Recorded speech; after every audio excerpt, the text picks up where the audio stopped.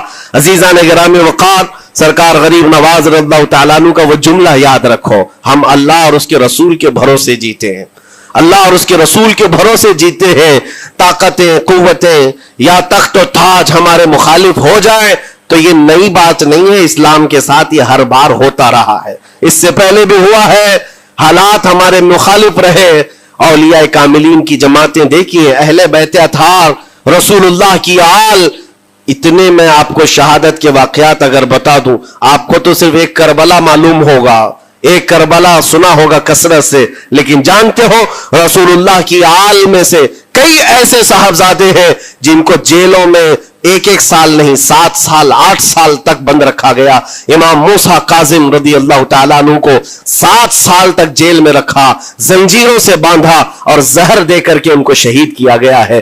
حضرت امام محمد بن حسن عسکری 20 سال تک جیل میں کاٹے ہیں۔ یہ رسول اللہ کے گھر والوں کی بات کر رہا ہوں۔ سیدنا زید شہید جن کو سولی پر چڑھا دیا گیا تھا، یہ امام حسن مجتبی کی اولاد میں سے ہے۔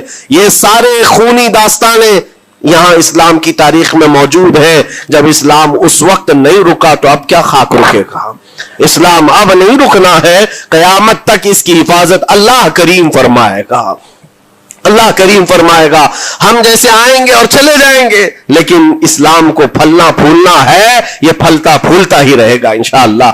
آپ کی ذمہ داری اتنی ہے، آپ کی اتنی ذمہ داری ہے، حالات دیکھ کر کے بچوں کو یہ نہ کہنا کہ بیٹا آپ جیسے حالات چل رہے ہیں ویسے ہی چلتے رہو، نہیں، اپنے بیٹوں کو یہ ترغیب دینا کہ بیٹا آج ہم امتحان کی گھڑی میں ہیں، کل اگر اللہ نے حالات اچھے کر دیے تو یاد رکھنا جس جگہ بت کدے بنے ہماری مسجدوں کو توڑ کر انشاءاللہ وہاں سے اذان کی آواز پھر سے گونجے گی، اذان کی آواز آئے۔ یہ بچوں کو نصیحت ہونی چاہیے، ہماری تاریخ مٹانے سے مٹتی نہیں ہے، ایک دور آئے گا پھر جب اللہ کریم چاہے تو یہ تاریخ کھل کر کے لوگوں کے سامنے آئے۔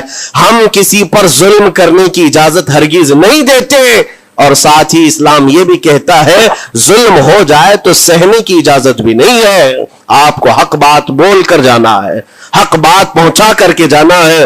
بولنے میں کیا ہے، ہماری زبان کاٹی جائے گی، ہماری گردن ماری جائے گی، لیکن حق بات کی حفاظت نسلوں تک منتقل کرنا اللہ کریم کی طرف سے ایک بہت بڑا انعام ہے، اس کا بہت بڑا انعام ہے۔ یہ تو ہم کر ہی سکتے ہیں، ہماری نسلوں کو یہ بات بتائیں گے انشاءاللہ العزیز۔ یہ غریب نواز کا ہندوستان کل بھی تھا، آج بھی اور ہمیشہ رہے گا انشاءاللہ۔ سرکار غریب نواز کا پھیلایا ہوا یہ چراغ کبھی پھونک کے پھونکوں سے بجھایا تو نہیں بجھایا جا سکتا۔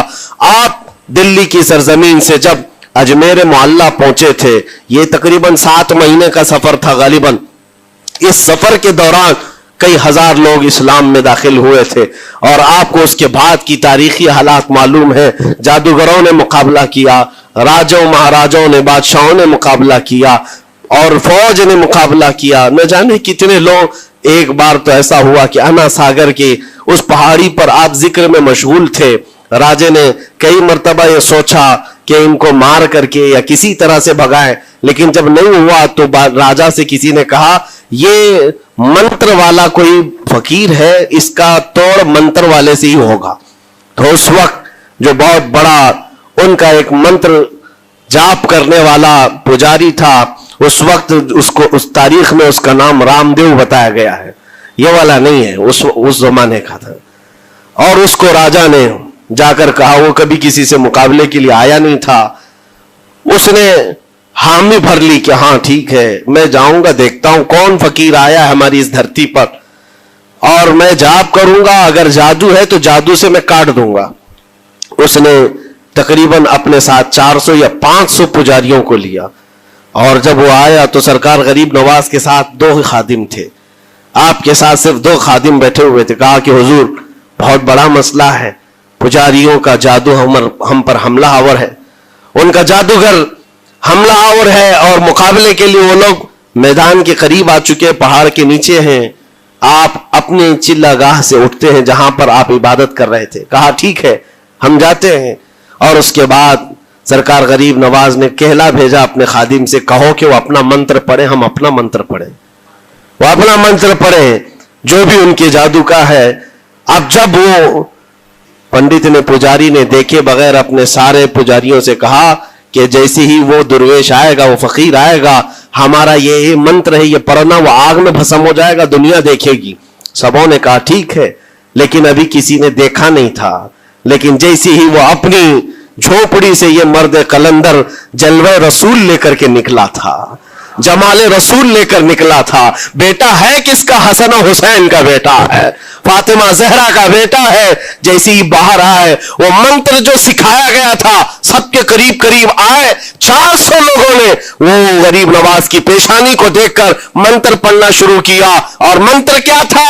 ان کی زبان سے لا الہ الا اللہ, لا الہ الا اللہ, لا الہ الا اللہ. لوگوں نے کہا یہ ادھر کیسے آ گیا کلمہ؟